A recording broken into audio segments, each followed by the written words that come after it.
നീ ഇവിടെ നിൽക്കണം, മാറിക്കേ. എല്ലാവർക്കും രക്ഷപ്പെടണ്ടേ? രാജേട്ടൻ ഇപ്പൊ ഭിത്തി പൊളിക്കും. നമുക്ക് എല്ലാവർക്കും രക്ഷപ്പെടാൻ. ഞാനിപ്പോ തന്നെ രക്ഷപ്പെട്ടിരിക്കുന്നു.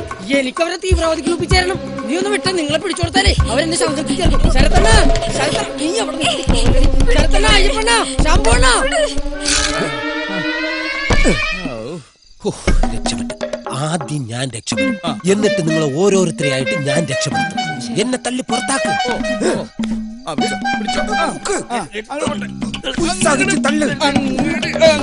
എവിടെയോ കയറി ഉടക്കി ഇവൻ രക്ഷപ്പെട്ടു കഴിഞ്ഞാൽ പിന്നെ ഞാൻ രക്ഷപ്പെടും. പിന്നെ എന്റെ ഭാര്യ അമ്മ, പിന്നെ എന്റെ മക്കള്. അത് കഴിഞ്ഞിട്ട് നീ തർക്കിക്കല്ലേ. എന്റെ പകുതി അകത്താണ്, ബാക്കിയോടെ തള്ളി പുറത്തിട്. അങ്ങോട്ട് പോട്ടെ.